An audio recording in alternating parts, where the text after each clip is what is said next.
CEO Message 2, membuat model bisnis horizontal ala Google. Tahun 2011, saya berkunjung ke markas Google Southeast Asia di Singapura. Di sana, saya mendapatkan pencerahan dari para Googler sebutan untuk para awak Google mengenai model bisnis dan budaya perusahaan Google yang selama ini hanya saya baca dari buku-buku tentang perusahaan tersebut. Ini menarik sekali karena Google memiliki model bisnis dan budaya perusahaan yang sangat unik dan penuh dobrakan, berbeda sekali dengan perusahaan konvensional yang selama ini kita kenal di buku-buku teks manajemen. Berikut ini 4 inspirasi yang saya dapatkan dari Google. 1. Jadilah platform, bukan sekadar produk. Google bukan sekadar produk, melainkan platform, seperti halnya Facebook, eBay, ataupun Foursquare. Google menawarkan platform yang memungkinkan konsumen untuk membangun produk, bisnis, komunitas, dan jaringan. Jika Anda menawarkan platform, Anda tidak berbisnis sendirian, tetapi ditopang oleh para konsumen Anda melalui hubungan bisnis yang saling menguntungkan dan menguatkan. Semakin berkembang bisnis sang konsumen, semakin berkembang pula bisnis sang pemilik platform. Google punya banyak platform, di antaranya Blogger untuk penerbitan konten, Google Docs untuk integrasi dengan Microsoft Office, YouTube untuk berbagi video, Picasa untuk berbagi foto, Google Group untuk komunitas, atau Google AdSense untuk berbisnis via iklan daring. Kita ambil contoh Blogger, yang diperoleh Google melalui akuisisi. Blogger merupakan sebuah platform karena memberikan wadah bagi para blogger untuk memproduksi dan mempublikasikan konten yang mereka miliki. Dari blog yang dibangun di Blogger, para blogger menciptakan value melalui konten-konten menarik yang mereka publikasikan, yang kemudian bisa mendatangkan massa pembaca dan pengiklan. Menariknya, setiap kali mereka menciptakan value, dengan sendirinya mereka akan menambah value ke platform Blogger. Jadi, semakin besar value yang diciptakan konsumen, semakin besar pula value yang ditambahkan kepada platformnya. Inilah hebatnya platform. Anda akan bekerja bersama-sama dengan konsumen untuk membesarkan platform tersebut. 2. Yang penting bukan tujuannya tapi perjalanannya. Banyak perusahaan berpikir bahwa konsumen harus mengunjungi situs mereka. Kalau konsumen datang, traffic situs tersebut akan tinggi dan dari situ pemasang iklan akan mau membayar mahal untuk iklan-iklan yang dipajang.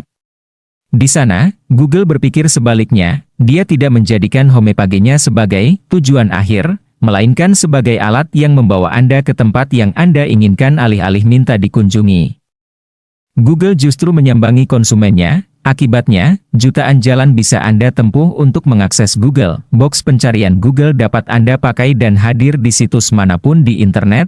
Anda juga bisa menggunakan Google AdSense atau YouTube di blog dan situs Anda. Ketika Anda begitu mudah untuk diakses, bisa dipastikan jutaan peluang akan menghampiri Anda. Ini pelajaran penting dari Google. 3. Mudahkan akses ke sumber daya Anda. Teori bisnis sebelumnya mengatakan, kuasailah sumber daya terbatas dan krusial, baik di bidang produksi, distribusi, marketing, paten, dan sebagainya, maka Anda akan menuai keuntungan premium sesuai dengan hukum penawaran dan permintaan. Google justru berpikir sebaliknya. Alih-alih menguasai dan mengontrol produksi, distribusi, pemasaran, atau paten, Google justru sejauh mungkin menyerahkan ke pihak lain untuk kemudian diajak berkolaborasi. Umumnya perusahaan menggunakan logika scarcity economy, Google menggunakan logika abundance economy. Ambil contoh Google AdSense. AdSense merupakan platform untuk mendistribusikan bisnis iklan Google ke para pemilik blog atau situs dimanapun di internet.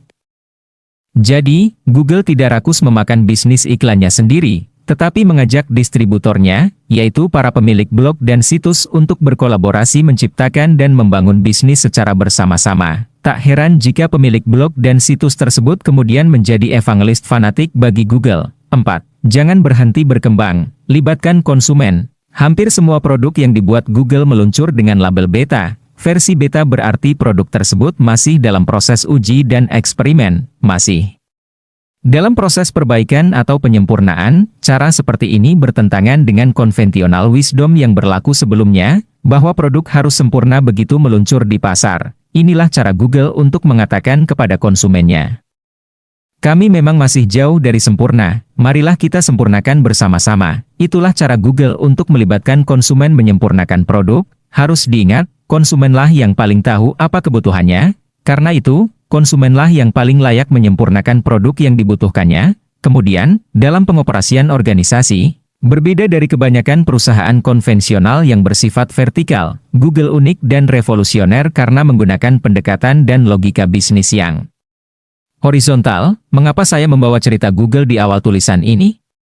Karena ada banyak kemiripan manajemen Google dengan manajemen perusahaan saya dalam menjalankan roda bisnisnya. Kemiripan tersebut akan saya jelaskan satu persatu.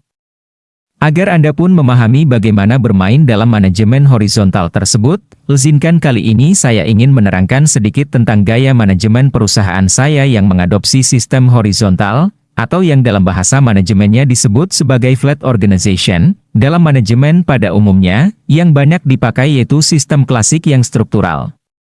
Di atas ada CEO, di bawahnya ada direksi, kemudian VP, lalu manajer, dan begitu seterusnya, membentuk pohon organisasi. Organisasi tipe tersebut memerlukan CEO dengan kepemimpinan yang kuat. Karena dia menulari langsung ke bawah, orang-orang yang di bawahnya itu memerlukan tipe orang yang otoritatif. Masalahnya, saya tidak menganggap diri saya sebagai pemimpin yang kuat.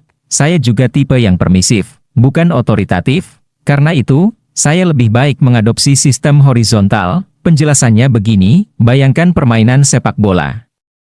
Ada 11 pemain di sana dengan tanggung jawab masing-masing yang berbeda, namun, pada dasarnya kemampuan mereka sama, bisa menggiring, mengoper, menyundul, menendang, dan merebut bola. Apabila ke-11 orang tersebut ditanya siapa pemimpinnya pada saat pertandingan, apakah kaptennya?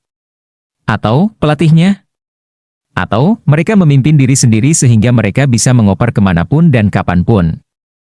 Yang penting bola, masuk ke gawang lawan dan bukan ke gawang mereka. Sepak bola menganut flat organization system. Inilah yang dipakai oleh perusahaan kami. Misalnya, Mas Agung pelatih untuk proyek Ketapang. Di proyek ini, Mas Agung yang menentukan siapa pemainnya, apa strateginya, dan siapa kapten lapangannya. Dan, jika dia meminta saya sebagai salah satu pemain, saya akan ikut dalam arahannya. Di lapangan, saya bisa berimprovisasi sesuai keadaan yang diperlukan, andaikan saya diberi tugas untuk mengawal Pak Peter. Ibarat pemain bertahan menjaga lawan, saya akan bermain sesuai permainannya. Hasil kesepakatan manajemen menentukan siapa pelatih di setiap proyek ke depannya.